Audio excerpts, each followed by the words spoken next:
Hepimiz hayatımızı en iyi şekilde yaşamak isteriz. Mutlu ve güçlü olabilmek birçoğumuzun ilk hedefidir. Fakat insan hayatı her daim mutluluğa gebe değildir. Acı ve karamsarlık muhakkak yakamıza yapışacaktır. O zaman ne yapalım? Karalar mı bağlayalım? Hayır. İşte tam bu anlarda ihtiyacımız olan tek şey Stoa felsefesi olabilir. Çünkü Stoa felsefesi insanların mümkün olduğunca en iyi şekilde yaşamalarına yardımcı olan bir düşünce sistemidir.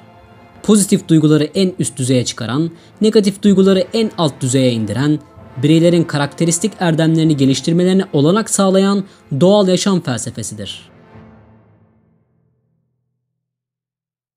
Herhangi bir anda, herhangi bir durumda veya yaşamın herhangi bir aşamasında Stoa felsefesi insanlara iyi yaşamak için fırsat verir.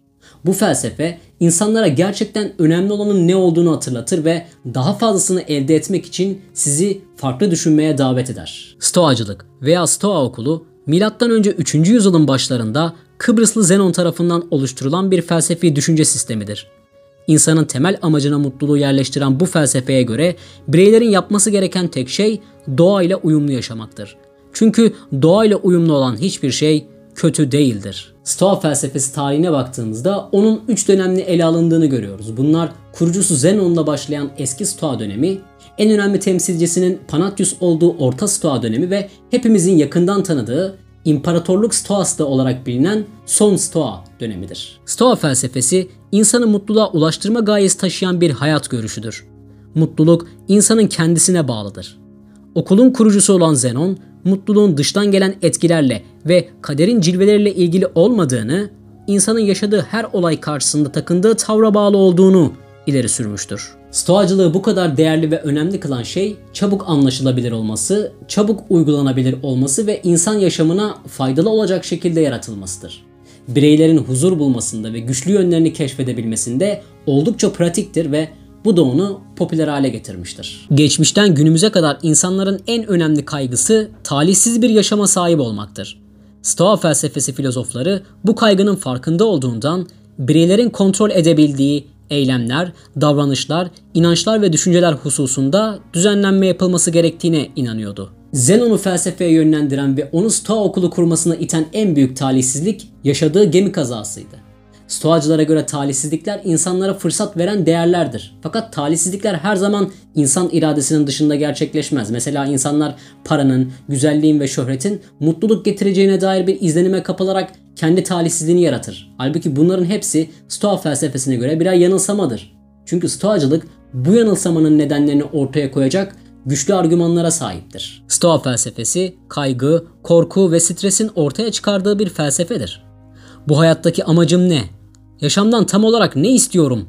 Gibi sorular her ne kadar cevap vermesi oldukça karmaşık ve zor gibi gözükse de bu Stoacı filozoflar için hiç de korkutucu değildi. Erdemli bir insan olmak ve doğayla uyumlu yaşamak kalıcı mutluluğa ve zihinsel sükunete ulaşmamızı sağlar. Söylemesi oldukça kolay olan bu cevabın en önemli koşulu bunun sadece kelimelerde kalmasını önlemektir. Fakat erdemli olmaktan ve doğayla uyumlu yaşamaktan tam olarak kastedilen nedir? Ve bunun sadece kelimelerde kalmamasını nasıl sağlayabiliriz? Stoacılar için us, mantığı kullanmak ve doğanın süreçlerini anlamak anlamına gelir. Logos ya da evrensel us dedikleri bu temel her şeye içkindir. Akıl ve erdeme göre yaşamak, tüm insanların ortak aklını ve öz değerini bilerek evrenin ilahi düzeniyle uyum içinde yaşamaktır. Logos çatısı altındaki Stoa felsefesinin 4 temel erdemi vardır. Bunlar bilgi, cesaret, adalet ve ölçülülüktür. Bu erdemleri benimseyen bir insan Stoa felsefesine tam manasıyla yaklaşmış demektir. Eğer Stoa felsefesini benimsemek istiyorsanız, yaşamınızda olan biten talihsizliklerin birçoğunun kontrolünüz dışında olduğunu kabul etmelisiniz. Ve kontrolünüz dışında gerçekleşen eylemler için endişelenmenin, korku ya da kaygı duymanın sükunete ulaşma gayesi taşıyan insan için mantıksız olduğunu anlamalısınız. Mutsuzluk ve kötülük, insan aklının doğadaki akıl hakkındaki cehaletinin bir sonucudur. Eğer bir insan kötüyse bunun nedeni kendi evrensel aklının farkında olmamasıdır. İşte Stoa felsefesi de kişinin kendi yargılarını ve davranışlarını incelemesi ve bunların doğanın evrensel aklından hangi noktada ayrılması gerektiğini anlattığı için çözüm olarak karşımızdadır. Stoacılar erdemli bir hayat yaşamalarını engelleyebilecek durumlarda akıllı kişinin intihar etmesinde bir sakınca görmemektedir. Kurucu Zenon intihar etmişti. Ondan sonra gelen Kleantes de intihar ederek yaşamına son vermişti. Seneca her ne kadar zorunlu olarak olsa da intihar ile yaşamına son vermişti ve kendisi intihar için bilge kişi gerektiği kadar yaşamalıdır, yaşayabildiği kadar değil demiştir. Stoa felsefesi 3 ana unsurdan beslenmiştir: ahlak, fizik ve mantık. Sokrates ve Kiniklerin öğretisinden etkilenen Zenon, felsefenin merkezine ahlakı yerleştirmiş, ahlakı bilimsel olarak temellendirebilmek için fiziği ve mantığı gerekli görmüştür. Bu 3 unsurun Stoa felsefesine neye denk geldiğini bazı örneklerle açıklamak mümkündür. Kozmosun yapısını inceleyen fiziği bir ağaca, insanların bu yapı içinde nasıl hareket edeceğini gösteren ahlakı verimli bir tarlaya ve fizik ile ahlakı koruduğu için mantığı da sura benzetirler. Onlara göre felsefe canlı bir varlıktır. Mantık bu canlıyı oluşturan kemik ve sinirler, ahlak etli kısımlar, fizik ise ruhtur. Mantık, ahlak ve fizik arasında görünmez bir bağ vardır. Mantıktan söz etmek ahlaktan söz etmektir. Ahlaktan söz etmekse fizikten söz etmektir. Bunlar aynı aklın çıktısıdır. Dolayısıyla bilge kişi mantık ile fiziği kullanarak doğayı kavrarken yaşama uygun ahlaki gerçekliğe ussal bir temel yaratmaktadır. Stoa ahlakının hedefi insan ruhunun evrensel akıl içinde biçim kazanmasını ve doğaya isteyerek uymasını sağlamaktır. Çünkü doğanın yasaları aklın yasalarıdır.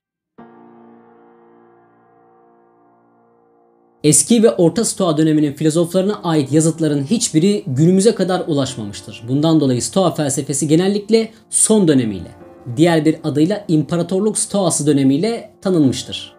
Bu dönemin en meşhur filozofları bir oyun yazarı ve avukat olan Seneca, geçmişinde kölelik yapan Epiktetos ve Roma İmparatoru olan Marcus Aurelius'tur. Stoacı filozofların hiçbiri koltuk filozofu olmamıştır.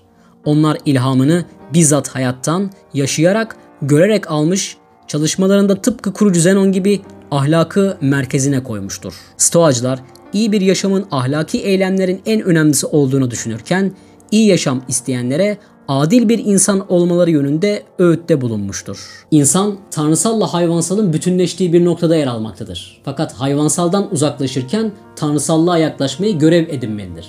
İnsan kendini güçlü kılmalı, yüceliğini ussallıkla kurmalı, özgürlüğünü de ussallıkla ele almalıdır. Bu bakımdan Epiktetos, özgürlük yalnız çok iyi bir şey değil, aynı zamanda son derece ussal bir şeydir demiştir. Bir stoacı, tanrı olmak için yola çıkmış insandır. En yetkin düzeye çıktığında onu mutsuz edecek hiçbir şey yoktur. Hastalık geçirse de, hor görülse de, ölmeye yaklaşsa da mutlu olur. Çünkü mutluluk ahlaklılığa ölçüttür. Epiktetos bir at şarkı söyleyemediği için mutsuz olmaz. Koşamadığı zaman mutsuz olur diyor. Bu insan için de geçerlidir. Kendisi için uygun olan durumlara ulaşamadığı zaman mutsuzdur. Bunlar adalet, iyilik, bağlılık ve merhamet gibi tanrısal özelliklerdir. Bunlar yitip gittiğinde İnsan o zaman mutsuzdur. Stoa felsefesinin en bilinen filozofu Marcus Aurelius'tur. Uzun yıllar boyunca savaş meydanlarında yer alıp her türlü acıya şahit olan bu adam, bilge olmanın ve insanlara adil davranmanın yollarını arıyordu. Küçüklüğünde Epiktetos'un çalışmalarından çok etkilenmişti ve yaşamına Stoa felsefesini entegre etmeye karar verdi.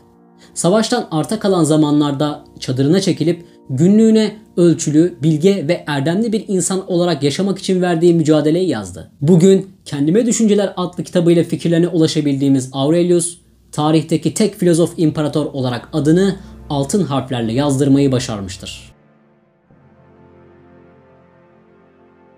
Stoacılar, ahlakı insan anlayışının birincil kaygısı doğruyu yanlıştan ayırma ve buna göre hareket etme davranışı olarak gördüler. İnsan ahlakın yolundan gittiğinde mutluluğu bulabilir ve ahlaki erdemlerle benliğin ve toplumun iyileştirilmesi için çalışmayı öğrenebilir. Stoacı bilge, yaşam karşısında mutlak ağırbaşlılığı seçmiş kişidir ve o talihsizlik yakasına yapıştığında da, aşağılandığında da ve en önemlisi ölüm kapısına dayandığında da soğukkanlıdır. Çünkü Stoacı yaşamın doğallığını bilir ve ölümün de doğanın bir parçası olduğunu sindirmiştir. Onlara göre güzel ölmek de insana yaraşır bir davranıştır. Nasıl yaşamalıyız ya da nasıl mutlu olabiliriz sorusunun ortaya çıkardığı bir felsefe olan Stoacılık, bir bilgelik ahlakı olmakla birlikte hakikati, saygılı olmayı, arzularımızı ve irademizi kontrol etmeyi, yazgımızı akıl yoluyla kabullenmeyi, duygularımızı doğanın özünden kopmadan dizginlemeyi öğütleyerek insanı ve insanlığı yüceltmektedir.